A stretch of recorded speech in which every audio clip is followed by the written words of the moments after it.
Welcome back to Ebru Africa this morning. I am Cherotich Kenei. Now, this is On Trend, where we highlight some of the stories making way across your social media platform of Twitter this morning. Well, if you look at my right extreme right here, let me just expand it for you. We have the 10 most trending topics here in Kenya, but today I'll highlight three major topics. One dealing with insecurity, the second being politics, and the third being matters sports. But first things first, let's start with insecurity matters. Now, this is in regards to the story of the Al-Shabaab.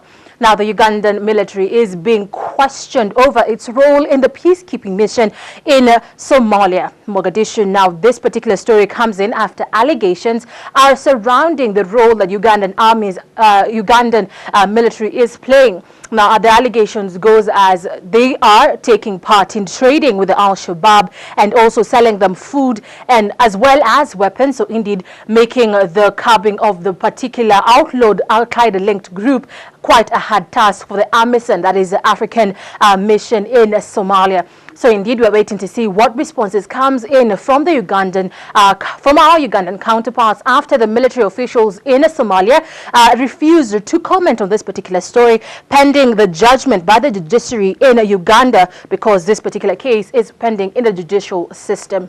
So we'll be keeping you informed on exactly what happens in this particular hashtag, but you can get more story and more inside information from the Ugandan hashtag. Also, what is coming through this particular hashtag is a story of bishops across Uganda. Now, during the Easter celebrations, they called for the public to unify together and actually take into account what President Mugabe, that is Yoweri Kaguta Museveni, signed into law outlawing the homosexuality. Now, they are praising this particular bill, saying that it goes against what is human and what is of the Lord. So, indeed, that is another story making way across the Ugandan hashtag. So just take a look at this particular hashtag to understand exactly what is making way across the Ugandan scene. So that is all for the security matters. Now, moving on to a more political tone and note, we have President Uhuru Kenyatta, the Kenyan president making his way. Let me open for you those tweets here, and there we go. Let me take you to the photos. So what we are having is President Uhuru Kenyatta has traveled to Qatar, where he's expected to sign more bilateral trade agreements with the nation.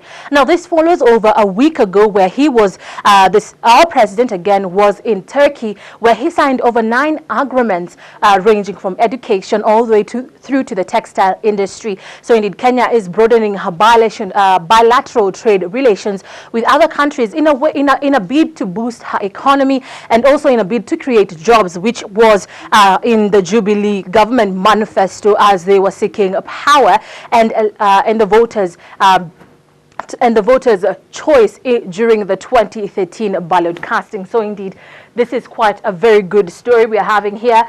Top news: Qatar flies Uhuru to leave Monday for state visit to Qatar, but I can tell you that he's already left the country. Now, he left yesterday, so he's there for a 3-day visit accompanied by his wife, Honorable Margaret Kenyatta. So indeed, this is quite a very interesting story. So we'll monitor exactly what happens in Qatar to give you top information and inside information on exactly what transpires. Now, lastly, let's finish with the theme of sports.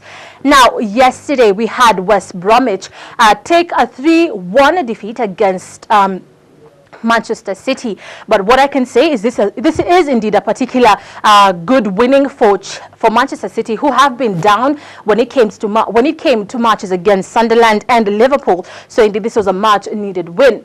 But this particular season, 2013-2014 of the Barclays Premiership League, is Liverpool's to lose. They are in first position with 80 points, being followed closely by Chelsea with 75. And after yesterday's winnings, Manchester City moves into third position with 74 points. And finally, let's move on to matters Boston Athletics.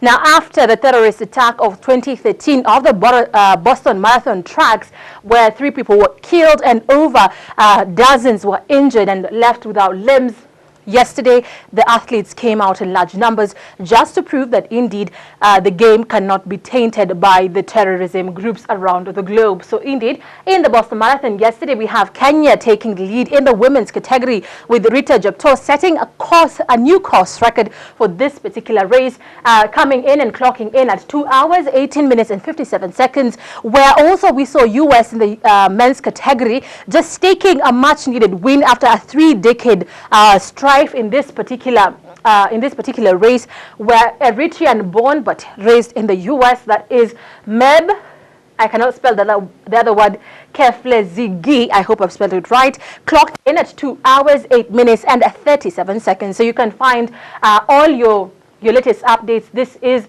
the 2014 Boston Marathon website. Finally, here is our Facebook page, where you can have all the inside information on what exactly is happening in Kenya, in Africa, and across the globe. I am Cherotich Kenei. Thank you for staying tuned to Ebru Africa this morning.